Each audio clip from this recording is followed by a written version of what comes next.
চাচা, আসসালামু আলাইকুম। কেমন আছেন? ওয়ালাইকুম আসসালাম। আরে রায়হান, বসো বাবা। ভালো আছি আল্লাহর রহমতে। কিন্তু তোমার মুখটা বেশ শুকনো লাগছে কেন? সব ভালো তো? আর বলবেন না চাচা, এইমাত্র বাজার থেকে ঘুরে আসলাম। ভাবলাম আজ ইলিশ মাছ কিনবো, কিন্তু দাম শুনে তো আমার মাথা ঘুরছে। কেন? কত করে দাম চাইছে? মাঝারি আকারের, ধরুন 1 কেজি ওজনের হবে। সেই মাছের দামই নাকি 1800 থেকে 2000 টাকা। এর চেয়ে বড়গুলোর দিকে তো তাকানোই যাচ্ছে না। আমাদের মতো সাধারণ চাকরিজীবী মানুষের পক্ষে কি ইলিশ কেনা সম্ভব? যা বলেছো বাবা, দিনকাল বদলে গেছে। আমাদের সময়ে এই ইলিশ ছিল গরিবের মাছ। আমার এখনো স্পষ্ট মনে আছে, আমরা এক হালি মানে 4টা মাঝারি পদ্মার ইলিশ কিনে আনতাম 40-50 টাকায়। বলেন কি চাচা, 40-50 টাকা? এখন তো একটা ডিম কিনতেই 15 টাকা লাগে। এত পার্থক্য কিভাবে হলো? অনেক কারণ আছে এর পেছনে। এখন তো মাছ ধরার খরচ অনেক বেশি। জেলেদের নৌকার ডিজেলের দাম বেড়েছে, জালের দাম বেড়েছে, বরফের খরচ বেড়েছে। তারপর আড়তদার, পাইকার, খুচরা বিক্রেতা, এই কয় হাত ঘুরেই তো দাম আকাশ ছোঁয়া হয়ে যায়। তার ওপর তো আবার সিন্ডিকেটের কারসাজি আছেই, তাই না চাচা? তারা ইচ্ছে মতো দাম বাড়িয়ে দেয়। সে তো এক বড় সমস্যা। আবার এখন তো আমাদের দেশের ভালো ভালো ইলিশ বিদেশে রপ্তানি হয়ে যায়, ফলে দেশের বাজারে যোগান কমে যায় আর দাম বেড়ে যায়। ইলিশ এখন আমাদের কাছে এক উৎসবের নাম, প্রতিদিনের খাবার নয়। আসলেই তাই চাচা, ইলিশ এখন বড় লোকদের মাছ হয়ে গেছে। আমাদের মতো মানুষের জন্য এটা এখন শুধুমাত্রই একটা স্বপ্ন। বছরে একবার খেতে পারলেই ভাগ্য। চা খাও বাবা, মন খারাপ করে কি লাভ? অপেক্ষা করো, বর্ষার ভরা মৌসুমে যখন নদীতে ঝাঁকিয়ে ঝাঁকিয়ে ইলিশ ধরা পড়বে, তখন হয়তো দাম কিছুটা কমতে পারে। সেই আশাতেই আছি চাচা, না হলে তো ইলিশের ঘাড় নিয়েই সন্তুষ্ট থাকতে হবে। ঠিক বলেছ। দেখা যাক কি হয়, প্রকৃতির উপর তো আর হাত নেই।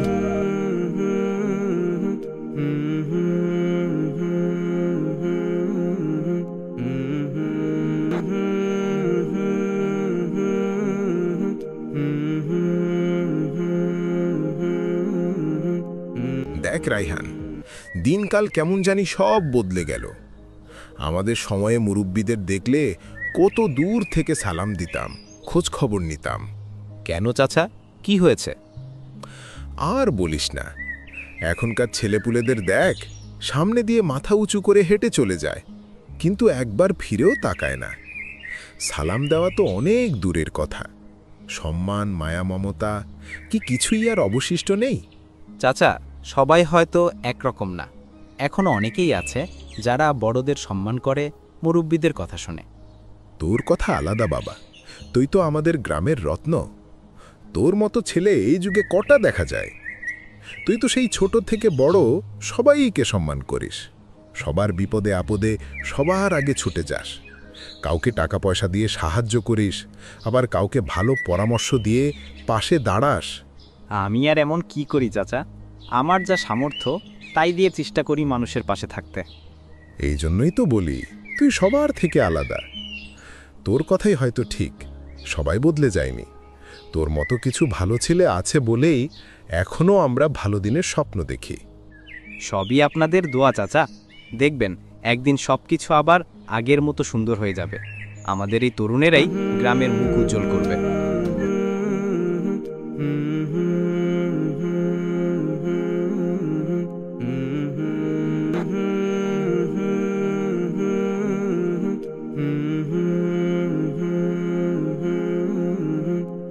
কিরে রায়হান, শুনলাম তুই নাকি এইবারও গ্রামের সবার জন্য ইলিশ উৎসবের আয়োজন করছিস।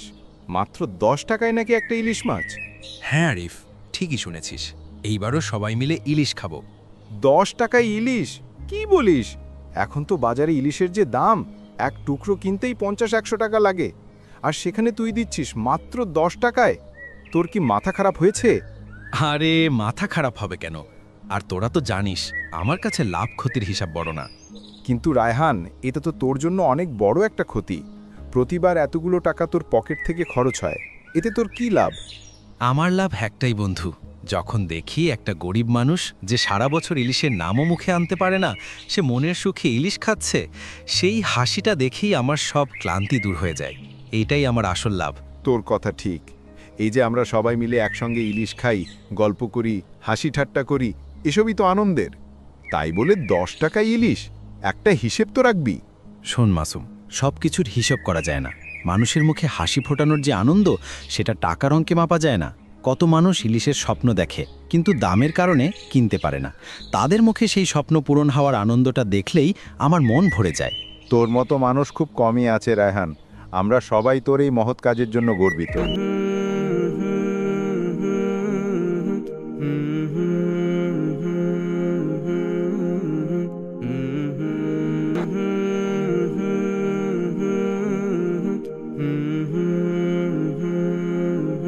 দেখেছিস, রায়হান আবার নতুন নাটক শুরু করেছে। এবার নাকি 10 টাকায় ইলিশ মাছ খাওয়াবে। কি সব তামাশা চলছে গ্রামে। কেন, এটা তো ভালো উদ্যোগ।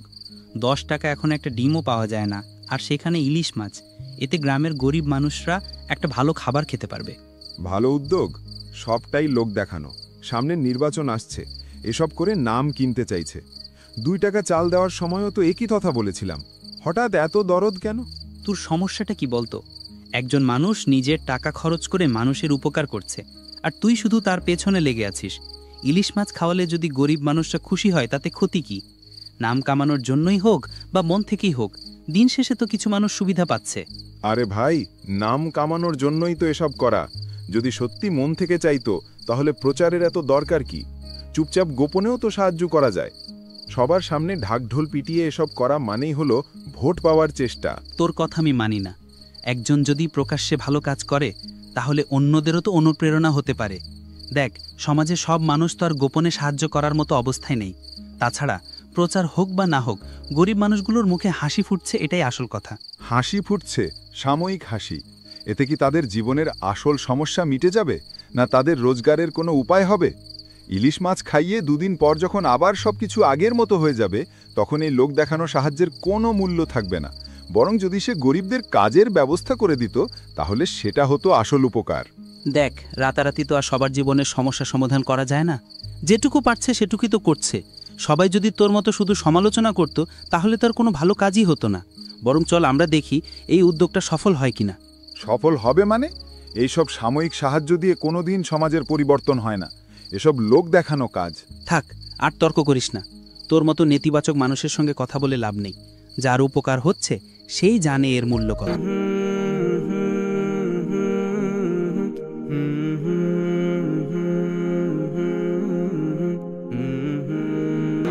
খুব ভালো উদ্যোগ, 3টা নিয়েছি আমি।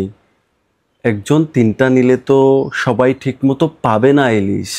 কার চিন্তা কে করে? নিজে বাঁচলে বাপের নাম। মাছ নিয়ে যান, ইলিশ মাছ 10 টাকা কইরা ইলিশ মাছ। রায়হান ভাই আসলেই ভালো মনের মানুষ। হ্যাঁ, লোকটা খারাপ না। মেলা দিন ধরে মানুষের স্বার্থে কাজ করতেছে। জনপ্রতিনিধি হিসাবে এরকম মানুষ অবশ্যই দরকার আমাগো গ্রামের লাইগা।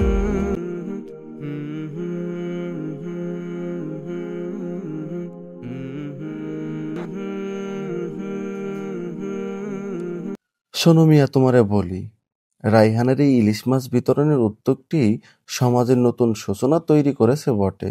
কারণ তুমি দেখো না। হ্যাঁ হ্যাঁ মিয়া সাহেব, আপনি যেটা বলেছেন যথার্থ। কারণ এমন উদ্যোগ এর আগে কোনো জনদরদি আমাদের এলাকায় নেয় নাই। হ্যাঁ হ্যাঁ হ্যাঁ, সেটা তো বটেই। তার এই মহৎ উদ্যোগের জন্য এই সমাজের কিছু মানুষ হলেও একবেলা ইলিশ মাছ দিয়ে খাওয়ার সুযোগ পেয়েছে। তবে কিছু বিশৃঙ্খলা ছিলই বটে, যেখানে সমাজের সকল স্তরের মানুষগণ, ধনী গরিব সবাই ইলিশ মাছ নিতে এসেছে। রফিক ঠিকই বলেছে, যেখানে সমাজের সাধারণ মানুষদের জন্য ইলিশ মাছ ব্যবস্থা করা হয়েছিল, সেখানে ধনী গরিব সকলেরই আগমন ঘটে। তার স্বপ্ন ছিল যারা নুন আনতে পান্তা ফুরোয় একবেলা ইলিশ মাছ দিয়ে খাবার খাওয়া, যাদের স্বপ্ন, তাদের স্বপ্ন পূরণ করা। তবে কিছু ভুলের কারণে বিশৃঙ্খলা তৈরি হয়েছে, সেটা আসলে আমাদের জন্য কাম্য নয়।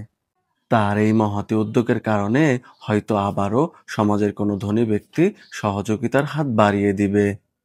আমাদের এই আলাপ আলোচনার মাধ্যমে যদি ইতিবাচক প্রভাব পড়ে তাতে ক্ষতি কি? পরবর্তীতে যে কার্যক্রম থাকবে সেইটা যদি রায়হান সাহেব ভেবেচিন্তে নেয়, সেইটা আমাদের জন্য ভালো এবং সমাজের মানুষের কাছে আবার নতুন করে জায়গা করে নেবে। ইলিশ মাছ বিতরণের উদ্যোগটি ছিল এক মহতী উদ্যোগ। এই ঘটনার পরবর্তীতে কিছু সংখ্যক মানুষ সমালোচনা এবং প্রশংসাও করেছে। এটা সমাজ এবং এরকম মানুষের জন্য ভালো দিক বটে। জি জি রফিক সাহেব, তা তো বটেই। আমাদের এই আলাপ আলোচনার মাধ্যমে, আলোচনা সমালোচনার মাধ্যমে রায়হান সাহেবের এই মহতী উদ্যোগগুলো যাতে থেমে না যায় সেদিকেও খেয়াল রাখতে হবে। তার জন্য রইল শুভকামনা।